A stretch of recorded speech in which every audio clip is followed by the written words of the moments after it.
Meu nome é Jaime Sandel e hoje eu vou falar sobre o Campeonato Mundial da JKA.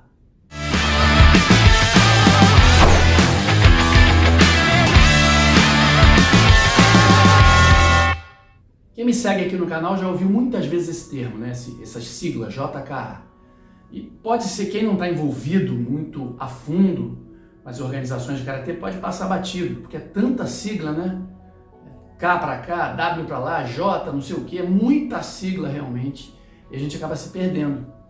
Só que nós estamos aí chegando perto do próximo campeonato mundial da JKA, que vai ser realizado em Takasaki, no Japão. Eu estou aqui com a nova camisa da seleção brasileira, eu faço parte da comissão técnica da seleção brasileira, quer dizer, eu me aposentei como atleta, mas eu continuo envolvido na seleção brasileira da JKA, que eu considero minha casa, né? Parte da minha vida, parte importantíssima da minha vida. Então eu vou explicar para vocês o que é, qual a importância do Campeonato Mundial da JKA. Será que ele é só mais um Campeonato Mundial de Karatê? Porque hoje em dia tem tantos, né? Eu acho que eu vejo, 2 vezes por mês eu vejo alguma matéria falando isso. O atleta pede apoio para ir do Mundial não sei de onde, e no Mundial não sei de onde. E eu não estou aqui para desmerecer nenhum tipo de entidade. Eu só estou aqui para falar o que representa o Campeonato Mundial da JKA. Bom, eu trouxe aqui, vou pegar para vocês verem aqui, ó. Cada campeonato mundial, eles fazem uma revista dessa aqui, ó. Essas são as revistas dos 5 campeonatos mundiais que eu participei como atleta.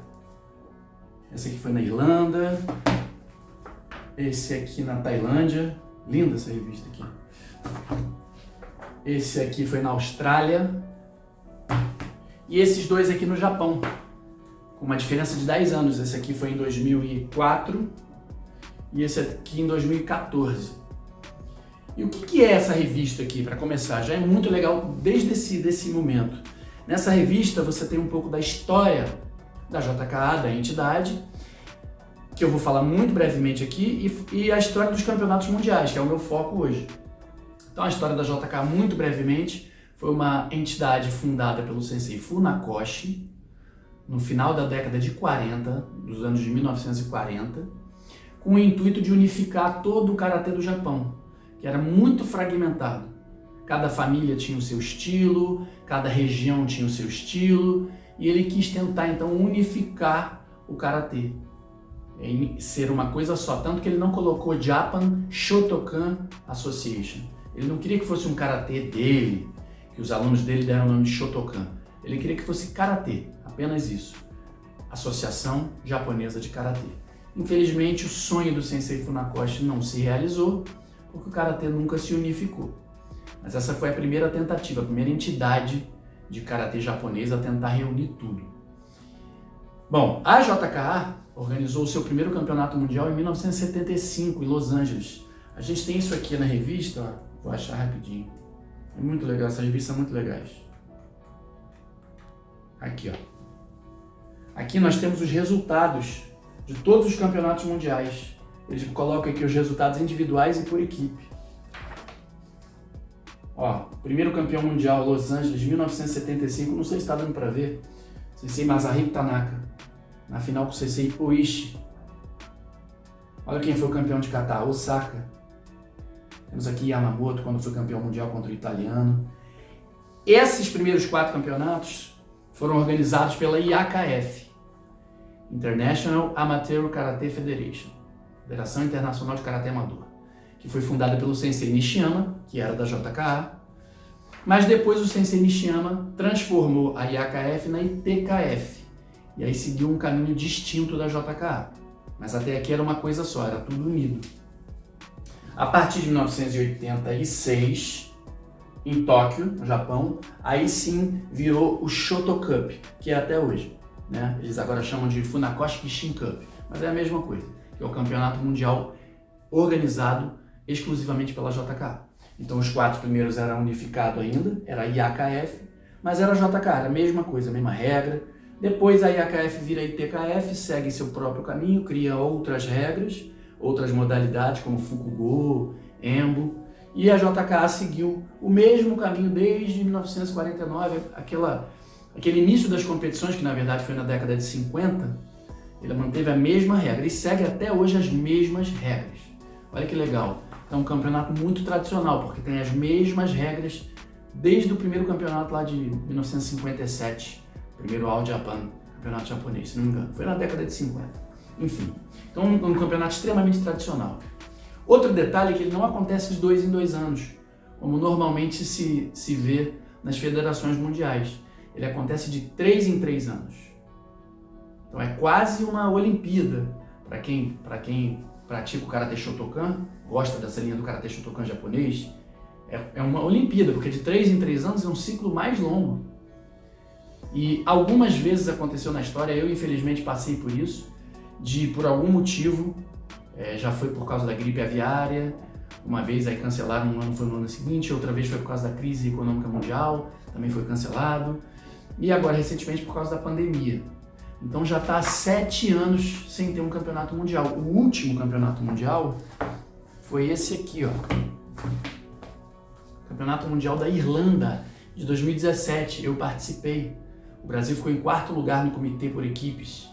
Tem uma luta até que ficou famosa minha na internet, tá na internet aí, tá bem vista, que eu luto com um belga na disputa do bronze. E aí eu, além de eu perder, ainda levei uma bomba na cara e ainda quebrei o dedo da mão. Tive que botar a fratura no lugar, quer dizer, foi uma luta assim, aquela luta muito boa pra gente esquecer o que aconteceu, né? Brincadeiras à parte, né? Faz parte da vida, mas foi uma luta que foi muito ruim pra mim. E foi a última vez que eu lutei no Campeonato Mundial da JKA. Eu achei que eu ainda ia participar de mais um, mas a pandemia veio e quebrou minhas pernas. Então, 7 anos sem ter um Campeonato Mundial, imagina a expectativa. O Campeonato Mundial da JKA, vou falar agora do presente, né, da minha experiência como atleta, é uma coisa grandiosa. A primeira vez que eu fui, eu não acreditei que pudesse existir alguma coisa tão grande assim. O primeiro que eu fui foi esse aqui, que aconteceu na Nippon Budokan, lá em Tóquio, o Palácio das Artes Marciais. Por si só já é um lugar mágico, né? E quando eu olhei, 8 áreas de luta, aquela coisa linda, tudo arrumadinho, organizadinho, atleta que não acabava mais. A minha chave de comitê individual tinha 130 atletas, 128, 132, uma coisa assim. E o nome, isso é legal também, eu não falei no livro, tem as chaves e aí você tem o seu nome lá. Jaime Sandel, do Brasil, que orgulho tá na revista. Olha a quantidade de gente que tem na chave de comitê masculino. Só sai um campeão. Então, um campeonato gigantesco. Você chega lá, você vê, é muita gente na chave de luta. Isso por si só já faz com que o evento tenha uma importância fantástica. É um evento tradicional que vem lá da década de 70. É um evento que não acontece de 2 em 2 anos, então, por ser mais raro, ele tem um valor maior. E é um evento que não tem divisão por peso, né? Ele só tem um campeão. As categorias são pouquíssimas. É kata e comitê. Individual e equipe. Acabou. Masculino e feminino. Acabou. Só tem isso. Então, os campeões, os finalistas, eles são alçados aí ao estrelato. Geralmente, os atletas que chegam nas finais, eles ficam conhecidos no mundo todo. Isso aconteceu um pouco com a nossa equipe de 2011, nesse campeonato aqui inesquecível, em Pattaya, na Tailândia, que o Brasil chegou na final e nós fomos vice-campeões mundiais por equipe. E eu fiz um ippon, o meu Kizami Mizuki, eu fiz um ippon contra um japonês arbitrado pelo sensei Masahiko Tanaka. Já contei essa história aqui também. E nos mundiais seguintes o pessoal vinha falar comigo, pessoas da Noruega, da Inglaterra, para falar, pô, very strong Kizami Mizuki, muito bom. Então é muito legal realmente. O Campeonato Mundial da JKA é um evento importantíssimo.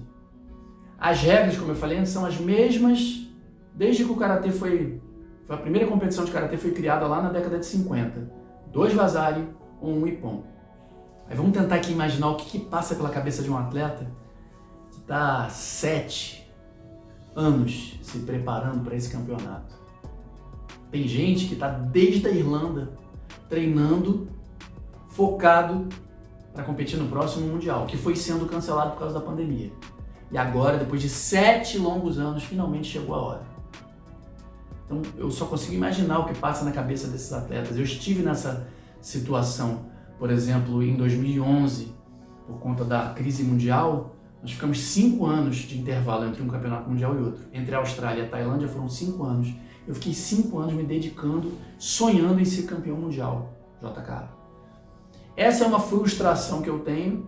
Eu não digo frustração, não. Eu digo um fracasso. É melhor dizer assim, porque eu não me sinto frustrado de não ter sido campeão mundial da JK, porque eu tentei.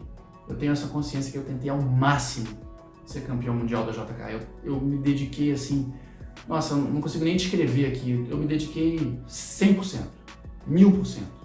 Inclusive financeiramente, porque muitas vezes eu não tinha dinheiro para ir para esses lugares, mas eu me virava. Pedia emprestado, meu avô me ajudava, meu primo me ajudava, e eu arrumava um jeito de ir. Então eu tentei realmente, foram 5 campeonatos mundiais que eu participei e que eu tentei ser campeão mundial em todos eles. Eu tive a chance, nos 5 eu lutei individual e equipe, mas eu não consegui.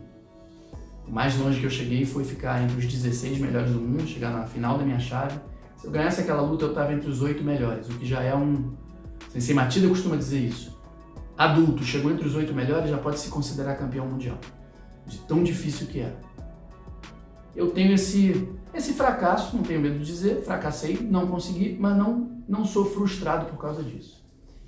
Agora imaginem os atletas que estão indo agora, que vão ter essa oportunidade de tentar conquistar um dos títulos mais importantes do Karatê mundial. A história do Brasil, nos campeonatos mundiais da JKA, começa lá atrás. No segundo campeonato, 1977, nós mandamos aí uma seleção de comitê dos sonhos. O técnico era o sensei Asutaka Tanaka. Tinha o Antônio Fernando Pinto, de Minas Gerais, Dorival Caribé, da Bahia, Ricardo Delia, de São Paulo, sensei Watanabe, sensei Hugo Arrigoni, aqui do Rio de Janeiro, Ronaldo Carlos, aqui do Rio de Janeiro. E o outro técnico responsável era o sensei Takeuchi. Imagina, olha essa seleção.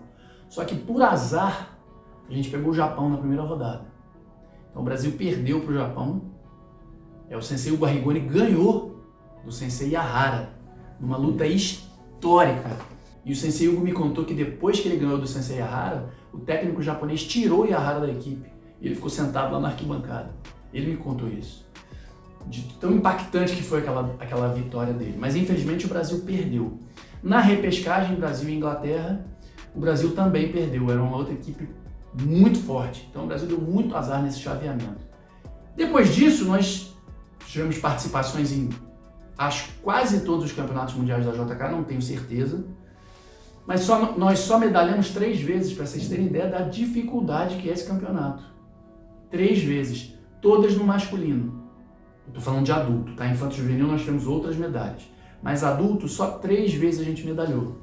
Uma em 1998, com a equipe de comitê liderada pelo sensei Johannes Freiberg, de São Paulo. Depois, em 2006, na Austrália, Shinzo Matida, foi medalha de prata no individual. Até hoje é a única medalha individual da história do Brasil, nos mundiais da JKA. E em 2011, nossa última medalha, foi a equipe de comitê, que eu fazia parte, que eu já contei, no Campeonato Mundial da Tailândia, na final de comitê por equipes. Nós ficamos com a prata. Tirando isso, nós temos algumas medalhas da categoria infanto-juvenil. Mas adulto, que é a categoria principal, nós só tivemos essas 3 medalhas. Então a gente vai tentar nesse campeonato mundial melhorar esses números, né? Se Deus quiser, a gente vai conseguir melhorar esses números. Agora, em outubro, eu vou tentar fazer uma live, uma transmissão ao vivo aqui no canal do YouTube, tanto das eliminatórias quanto das grandes finais, porque o campeonato acontece em 2 dias. As eliminatórias num dia, e no dia das finais são só os 8 melhores individuais e as 4 melhores equipes. Então, vamos agora torcer nesse finalzinho de preparação aí dos atletas, e principalmente em outubro, que todos aqui do canal, toda essa comunidade que a gente tem aqui do nosso canal aqui de Karatê, que a gente torça junto. Eu estarei lá junto da seleção, como eu já falei, que a gente torça junto com o sucesso do Brasil nesse campeonato tão importante. Os